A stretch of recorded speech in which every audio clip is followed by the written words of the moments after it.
जय हिंद।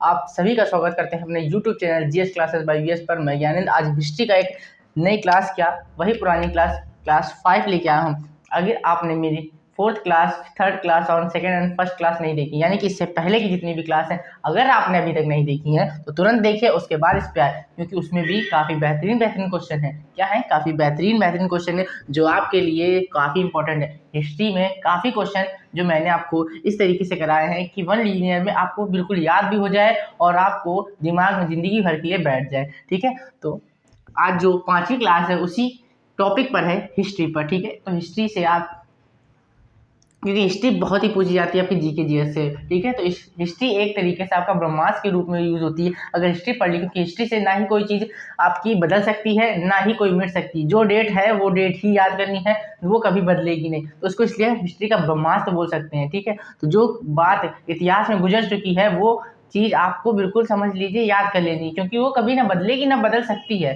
तो इसलिए ही हिस्ट्री से क्वेश्चन ज़्यादा बनते हैं। तो पहला क्वेश्चन क्या है कि चंद्रगुप्त मौर्य के गुरु कौन थे? चंद्रगुप्त मौर्य के गुरु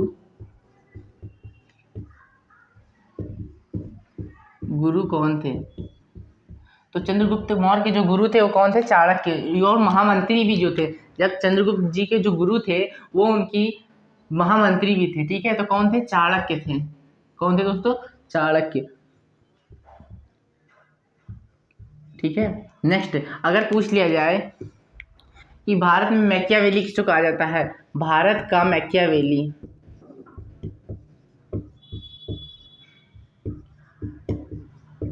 जो भारत का मैकियावेली है वो किसे कहते हैं? किसे कहते हैं? तो नाम किसका आएगा? चाणक्य का। किसका आएगा? चाणक्य का। ठीक है, चाणक्य का। नेक्स्ट क्वेश्चन अगर पूछ लिया जाए कि चाणक्य अर्थशास्त्र किस पर आधारित है? तो चाणक्य यानी कि कौटिल्य इनका नाम था। ठीक है, तो कौटिल्य का इनका दूसरा नाम अगर पूछ ले, चाणक्य का दूसरा नाम क्या है? तो कौटिल्य है। कौटिल्य का अर्थशास्त्र आधारित है, किस पर आधारित है?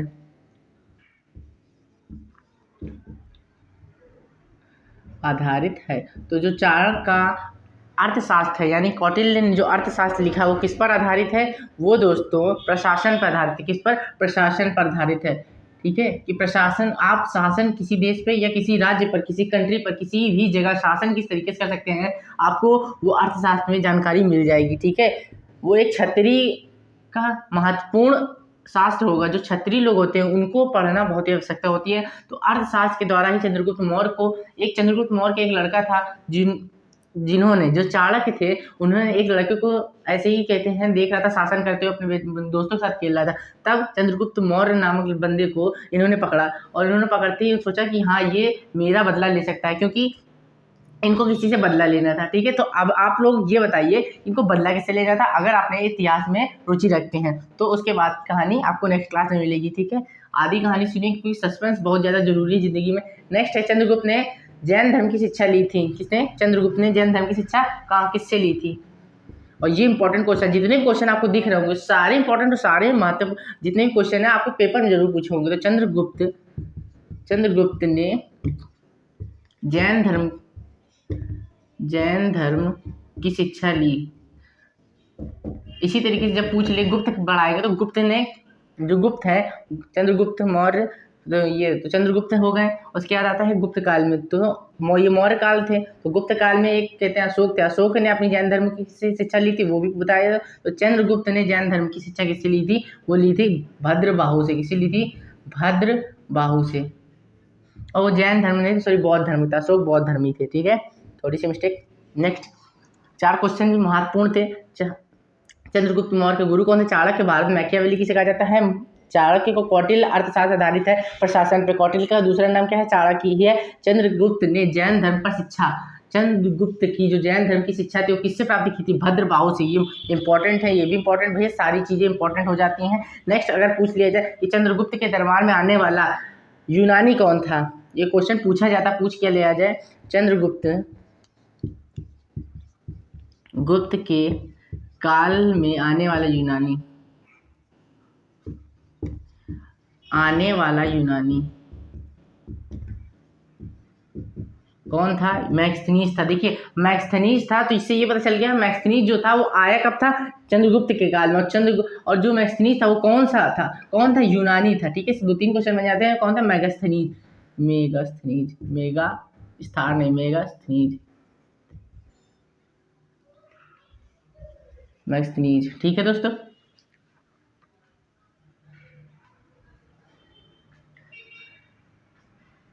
मैक्सथनीज। नेक्स्ट क्वेश्चन आगे देखते हैं। आगे क्या है कि चंद्रगुप्त के इंडिका की रचना और जब मैगस्थनीज आया था तो पूरे भारत का क्या घूमिस था, क्या भ्रमण करी था। जब मैगस्थनीज भारत आया था तो उसने भारत का भ्रमण किया और उसने एक बुक लिखी थी। क्या नाम था उसका? नाम था इंडिका। ठीक है, क्या नाम था? इंडिका। तो इंडिका नामक बुक किसने लिखी थी? बुक किसने लिखी? किसकी किताब जाती है? ये भी मैगस्थनीज के खिलाफ जाती है। किसके? मेगास्थनीज। मेगास्थनीज के नाम पर ही जाती है। अरे सर थोड़ा सही लिख दो, बड़ा गंदा लग रहा। ठीक है बेटा,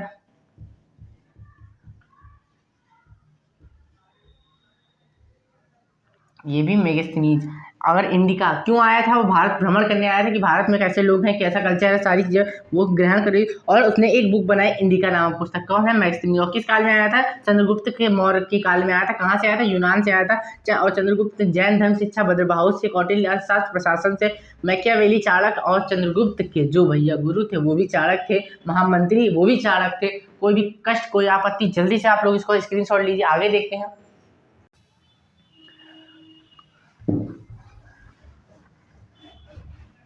आगे देखते हैं। आगे दोस्तों कि चंद्रगुप्त मौर्य की मृत्यु कब हुई थी? इंपॉर्टेंट क्वेश्चन है कि चंद्रगुप्त की मृत्यु यानी कि कब निपट गए, मृत्यु हुई कब हुई थी दोस्तों? तो इनकी मृत्यु हुई थी 298 ईसा पूर्व। कब हुई थी? 298 ईसा पूर्व।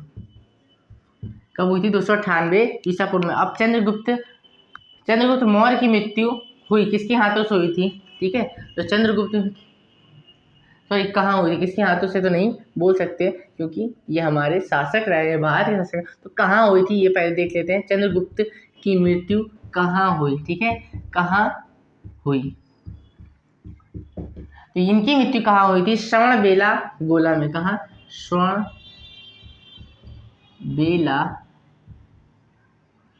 बेलगोला, श्रवणबेलगोला में हुई थी। ठीक है दोस्तों, नेक्स्ट अगर आगे क्वेश्चन में, ठीक है, चंद्रगुप्त की मृत्यु कहाँ हुई थी? श्रवणबेलगोला में। नेक्स्ट अगर शिलालेख का प्रचलन शुरू हुआ था, जो शिलालेख थे उनका प्रचलन कब शुरू हुआ? शिलालेख का प्रचलन शुरू हुआ और इन्हीं शिलालेख सिक्कों के द्वारा ही हम जान पाए कि हमारा आगे जो कल्चर था वो किस तरीके से था, लोग कौन से थे, कैसे से रहते थे, क्या चलता था, क्या रहन सहन था उनका, सारे शिलालेख और उनके सिक्कों से द्वारा पता चलती कौन सी सभ्यता यहाँ थी, कौन सी नहीं थी। ठीक है, किसका काल तब था, तो ये शिलालेख के द्वारा ही पता चलता है। ठीक है, तो शिलालेख का प्रचलन शुरू हुआ था। कब से शुरू हुआ था? ठीक है, तो शिलालेख का प्रचलन हुआ था अशोक के साम्राज्य। कब? अशोक, सबसे पुराना अशोक का काल था। ठीक है, अशोक के काल से। ठीक है, अशोक ने सबसे पहले शिलालेख का प्रचलन किया था। अशोक के स्तंभ भी थी, अशोक के स्तंभ भी इसने शिलालेख क्या होते हैं? जैसे ताम्रपत्र और लकड़ी में और पत्थरों में इस तरीके से जो कहते हैं गोद के लिखा जाता है उसे शिलालेख ही बोलते हैं। ठीक है, तो इन्होंने स्तंभों में भी लिखवाया था तो ये इनके अशोक के स्तंभ भी बोले जाते हैं। तो अशोक के स्तंभ से भी क्वेश्चन आते हैं। ठीक है, नेक्स्ट है अशोक ने धम्म का स्वीकार किया था। अशोक जो थे, अशोक ने धम्म स्वीकारा, धम्म स्वीकारा, स्वीकार किया। कब किया था इन्होंने किया था कलिंग युद्ध में। कब हुआ किया था? कलिंग के युद्ध में, कलिंग युद्ध में। ठीक है, अशोक ने धम्म स्वीकार किया था। कब? कलिंग के युद्ध में उन्होंने धम्म स्वीकार कर लिया था। नेक्स्ट अगर क्वेश्चन देखें, नेक्स्ट है कलिंग का युद्ध हुआ कब था? भैया कलिंग का युद्ध हुआ था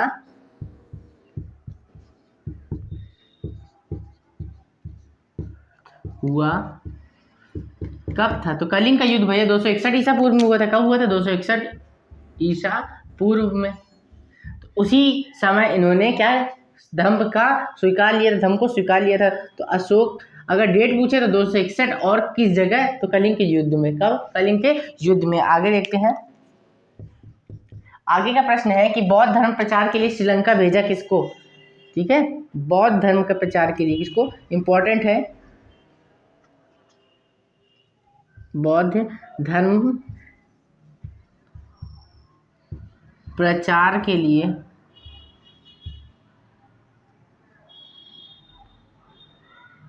लिए श्रीलंका भेजा, लंका भेजा। किसे भेजा था श्रीलंका बौद्ध धर्म के प्रचार के लिए? महेंद्र को। किसको भेजा था दोस्तों? महेंद्र को और संघमित्र को। किसको? महेंद्र और संघमित्र, महेंद्र और संघमित्र।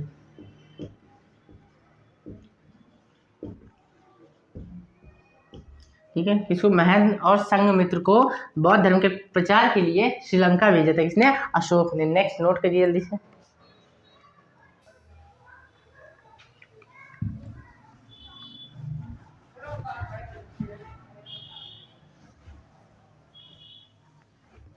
आगे देखते हैं, अशोक का राज्याभिषेक कब हुआ था? ठीक है, इंपॉर्टेंट है, पूछा जाता है। अशोक का राज्याभिषेक हुआ, तो अशोक का जो राज्याभिषेक हुआ था वो 269, ठीक, कितने में? 269 में ईसा पूर्व। नेक्स्ट अगर पूछ लिया जाएगा अशोक का सबसे लंबा स्तंभ कौन सा है? ठीक है, जो शिलालेख की बात कर रही थी वो स्तंभ की, वही स्तंभ की बात हो रही है। सबसे लंबा स्तंभ लेख कौन सा है? तो अशोक, यह पूछ लेगा अशोक का सबसे लंबा स्तंभ, अशोक का लंबा स्तंभ कौन सा है? स्तंभ है तो 7वां स्तंभ। कौन सा दोस्तों? 7वां स्तंभ सबसे लंबा स्तंभ है इसका। कौन सा? 7वां। नेक्स्ट क्वेश्चन, अशोक का नाम उल्लेखित है किस पर? अशोक का नाम उल्लेखित है, का नाम उल्लेखित है।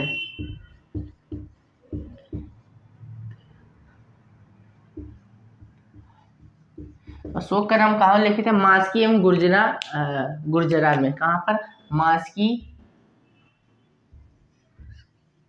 एवं गुर्जरा में। कहाँ पर?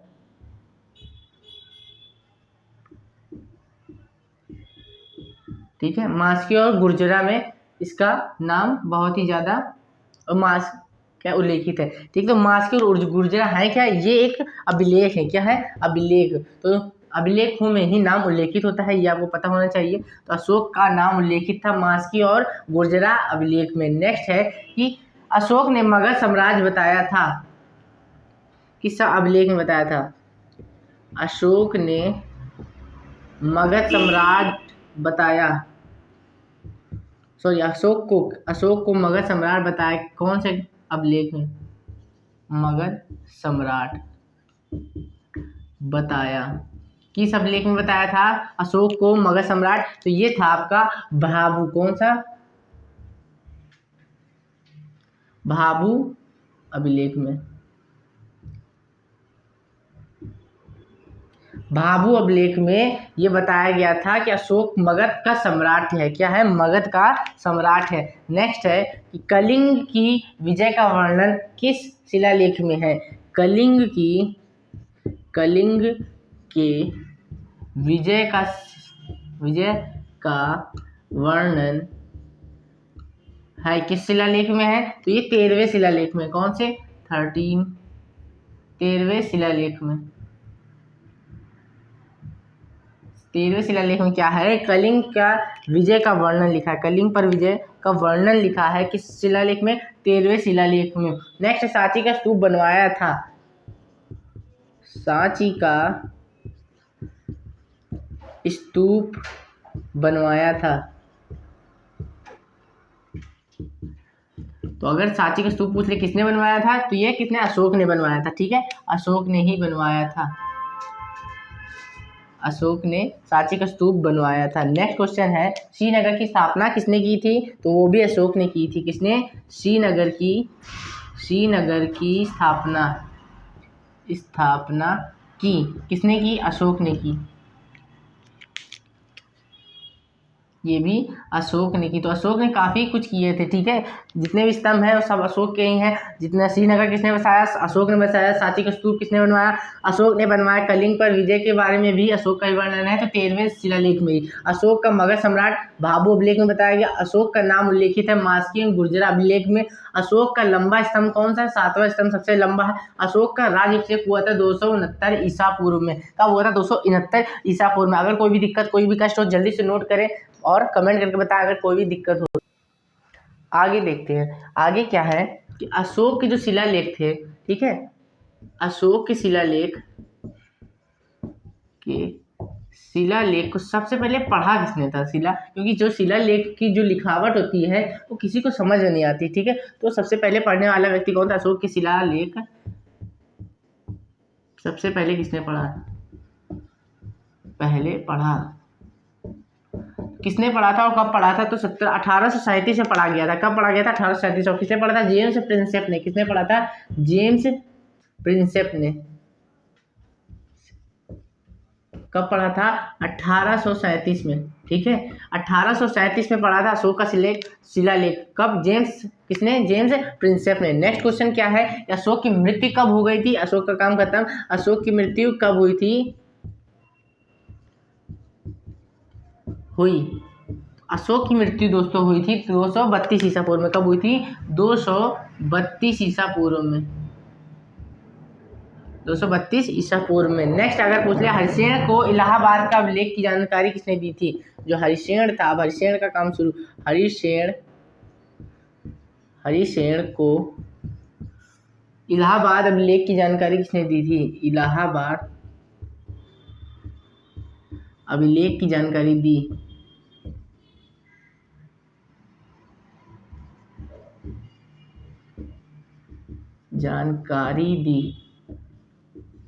किसने दी थी दोस्तों? तो ये दी थी समुद्रगुप्त ने। किसने? हरिसेन को जानकारी किसने दी थी? समुद्रगुप्त ने। किसने दी थी? समुद्रगुप्त ने। और समुद्रगुप्त को क्या कहा जाता है? जल्दी से बताइए। भारत का नेपोलियन है, ठीक है। भारत का नेपोलियन समुद्रगुप्त को भी कहा जाता है, ठीक है। नेक्स्ट क्या है?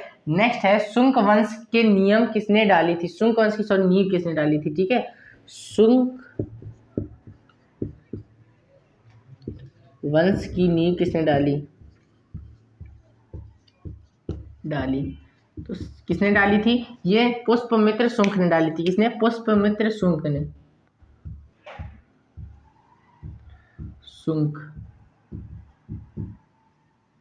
पुष्पमित्र शुंग ने शुंग वंश की नींव डाली थी। नेक्स्ट क्वेश्चन है मौर्य वंश का अंतिम शासक कौन था? अगर पूछ ले कि मौर्य वंश जो था उसका अंतिम शासक कौन था, वो पूछा जाता है। मौर्य वंश का अंतिम शासक कौन है? अंतिम शासक, तो मौर्य वंश का अंतिम शासक कौन है? बृहदंत। कौन था? बृहदत्त, ठीक है। बृहदत्त था मौर्य वंश का अंतिम शासक। शुंग वंश की नींव डाली थी पुष्पमित्र शुंग ने। हरिसेन का इलाहाबाद में जो अभिलेख था वो किसने? समुद्रगुप्त ने जानकारी दी थी हरिसेन को। और अशोक की मृत्यु हुई थी 232। अशोक का काम 232 में खत्म हो गया था। अशोक के शिलालेख को सबसे पहले किसने पढ़ा था? इंपॉर्टेंट क्वेश्चन सबसे ज्यादा यही है और पूछा जाता है जेम्स प्रिंसेप ने 1837 में, ठीक है। 1837 नोट करिए, स्क्रीनशॉट लीजिए, जो लेना है जल्दी से लीजिए।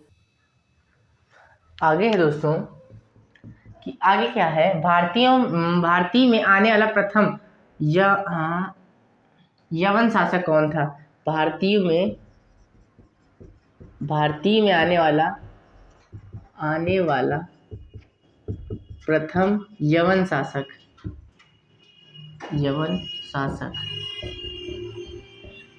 था, तो कौन सा था? वो था डामेट्रियस वन। कौन था? डामेट्रियस वन।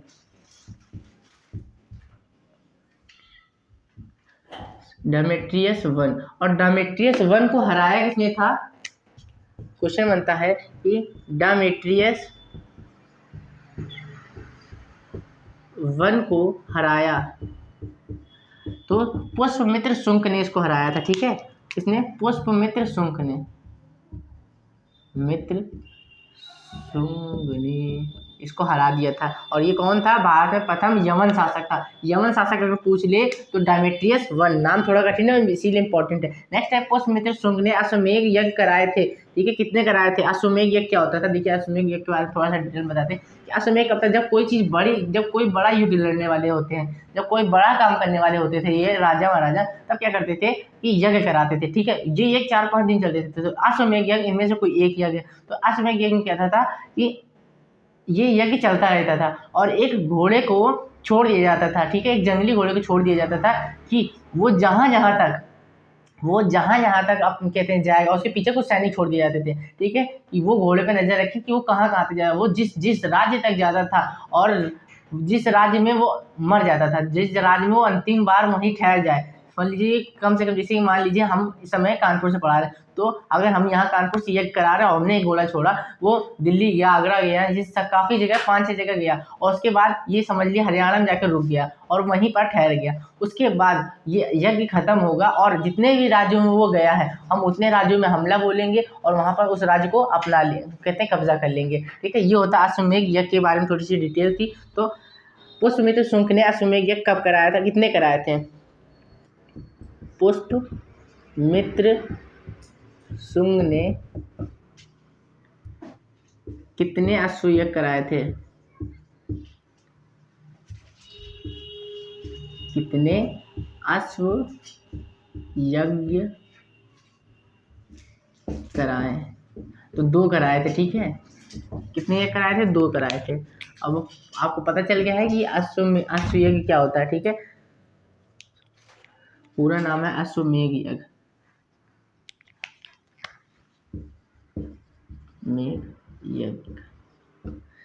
नेक्स्ट क्वेश्चन क्या है? नेक्स्ट क्वेश्चन है कि सातवाहन वंश की स्थापना किसने की थी? ठीक है, सातवाहन वंश। और सातवाहन वंश ही ऐसा वंश है जिसमें सोने के सिक्के चले, शीशे के सिक्के चले थे। ठीक है, सातवाहन वंश की स्थापना की सातवाहन वंश की स्थापना किसने की थी? सिमुक ने की थी। किसने की थी? सिमुक ने। और सोने के सिक्के किस वंश में चले? शीशे के सिक्के किस वंश में चले थे? सातवाहन वंश में ही चले थे। नेक्स्ट है 10 राज्य युद्ध लड़ा गया था। ये 10 राज्य युद्ध कहाँ पर लड़ा गया था? इंपॉर्टेंट क्वेश्चन है, दोबारा आपको बता रहे हैं कि 10 राज्य युद्ध लड़ा गया था कि कहाँ पर युद्ध लड़ा गया? तो ये लड़ा गया था रावी नदी के तट पर लड़ा गया था। कहाँ पर? रावी नदी थी, वहीं उसी के तट के किनारे लड़ा गया, रावी नदी के तट पर। नेक्स्ट क्वेश्चन देखते हैं। नेक्स्ट है भारत में सर्वप्रथम सोने के सिक्के जारी किए थे। तो जो सर्वप्रथम सोने के सिक्के किसने जारी किए थे? हिंदू यूनानियों ने। किसने किए थे? भारत पर सर्वप्रथम, सबसे पहली बार सर्वप्रथम सोने के सिक्के चलाए। किसने चलाए थे? हिंदू यूनानियों ने। तो भारत पर सर्वप्रथम सोने के सिक्के चलाए थे। किसने चलाए थे भारत में सर्वप्रथम? हिंदू यूनानियों ने। किसने चलाए थे दोस्तों? हिंदू यूनानियों ने।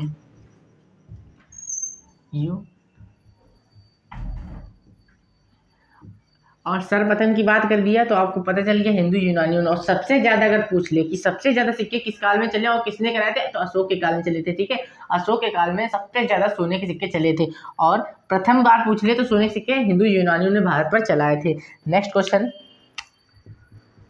आगे है, शुद्ध सोने के सिक्के चलवाए थे। किस काल में शुद्ध सोने के सिक्के चले थे? बिल्कुल प्योर 24 कैरेट। ठीक है, शुद्ध सोने के सिक्के। तो शुद्ध सोने के सिक्के, देखिए सोने से काफ़ी क्वेश्चन बनते हैं। सोने के सिक्के किसने चलाए? सिक्के चलवाए। शुद्ध सोने के सिक्के किसने चलाए थे? तो किसने? ये कुषाण शासक ने। किसने? कुषाण शासक ने।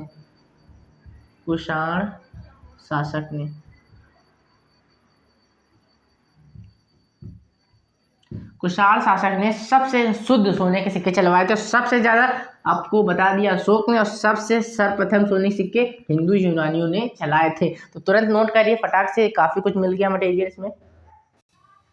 आगे देखते हैं, जैसा कि अभी मैंने बताया कि सोने के सिक्के लिख लीजिए आप लोग, शीशे के सिक्के कौन से दोस्तों, शीशे के सिक्के, शीशे के सिक्के चले किस वंश में चले थे, सातवाहन वंश में, ठीक है।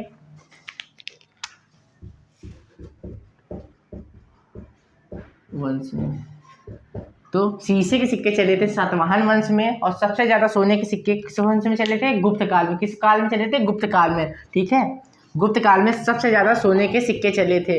नेक्स्ट क्या है, और नेक्स्ट है चांदी का सिक्का सर्वप्रथम चलाया था। तो चांदी का सिक्का सर्वप्रथम किसने चलाया था, चांदी का सिक्का सर्वप्रथम चलाया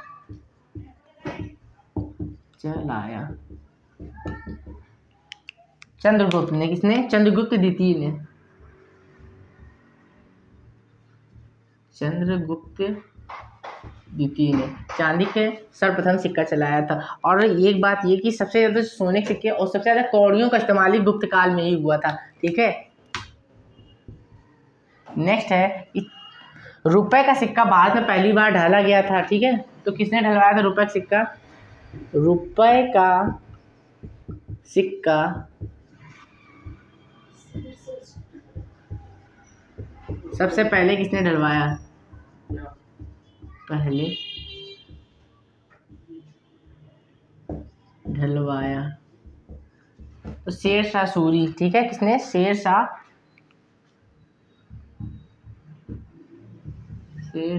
सूरी ने। नेक्स्ट देखते हैं आना का सिक्का, जो चलता नहीं है दोस्तों, चलता था, सॉरी अब क्या चलता है, आना का सिक्का चलवाया था। आना का सिक्का सर्वप्रथम किसने चलवाया था, आना का सिक्का। तो आना का सिक्का किसने, शाहजहां ने चलवाया था। किसने दोस्तों, शाहजहां, ठीक है। नेक्स्ट है कुषाण वंश का संस्थापक कौन था, कुषाण वंश का संस्थापक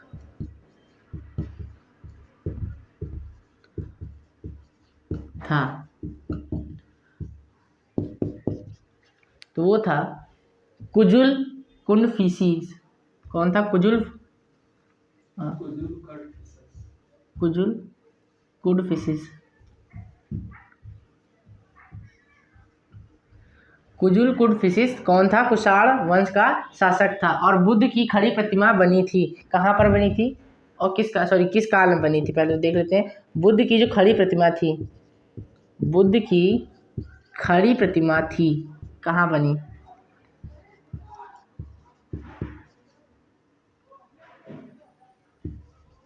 किस काल में बनी, तो ये बनी थी कुषाण काल में। कब बनी थी, कुषाण काल में, इस कुषाण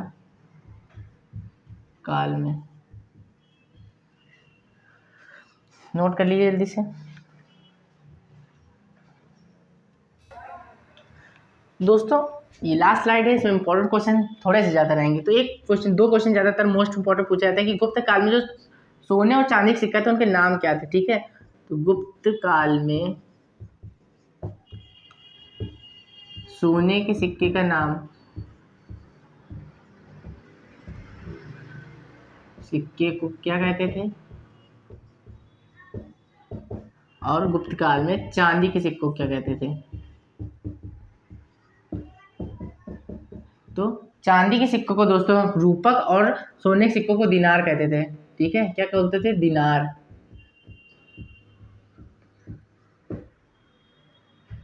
ठीक है। गुप्त काल में सोने के जो सिक्के चले थे उनको क्या बोलते थे दोस्तों, दिनार, और चांदी के जो सिक्के थे उनको क्या बोलते थे, रूपक बोलते थे। नेक्स्ट, नालंदा विश्वविद्यालय का स्थापना भैया कौन कराया था, जो नालंदा विश्वविद्यालय है, विश्वविद्यालय की स्थापना के संस्थापक बोल सकते हैं, संस्थापक थे, कौन थे, कुमार गुप्त थे। कौन दोस्तों, कुमार गुप्त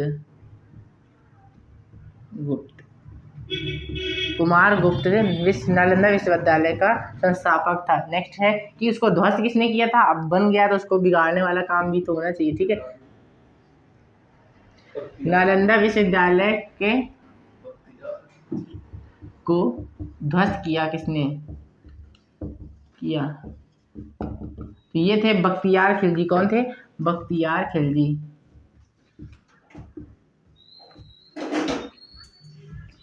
ठीक है, बख्तियार खिलजी ने नालंदा विश्वविद्यालय को ध्वस्त किया और कुमार गुप्त ने उसको बनवाया था। नेक्स्ट है विक्रमशिला विद्यालय की स्थापना किसने की थी? जो विक्रमशिला है, विक्रमशिला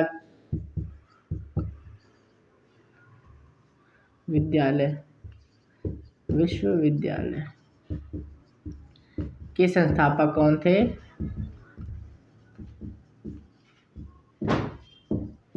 वो थे धर्मपाल जी। कौन थे? धर्मपाल कौन थे? विक्रमशिला विश्वविद्यालय के संस्थापक थे। ठीक है, इसको किसी ने ध्वस्त नहीं किया था। नेक्स्ट है गुप्त काल की राजकीय भाषा कौन थी? गुप्त काल की राजकीय भाषा संस्कृत थी। है, कौन सी थी? संस्कृत। ठीक है, गुप्त काल की राजकीय भाषा क्या थी? संस्कृत थी। नेक्स्ट है गंगई कोड कहा जाता था। किसको कहा जाता था भैया? गंगई कोड कहा जाता था राजेंद्र प्रथम को। किसको बोलते थे? राजेंद्र प्रथम को गंगई कोड कहा जाता था। तो दोस्तों ये आप इसका स्क्रीनशॉट ले लीजिए। और आज की क्लास होती है फिनिश। ठीक है, आज की क्या क्लास होती है? फिनिश। अगर ये आपका हिस्ट्री से रिलेटेड काफ़ी क्वेश्चन थे वो आज हम लोगों ने इस क्लास में ख़त्म करा दिए हैं।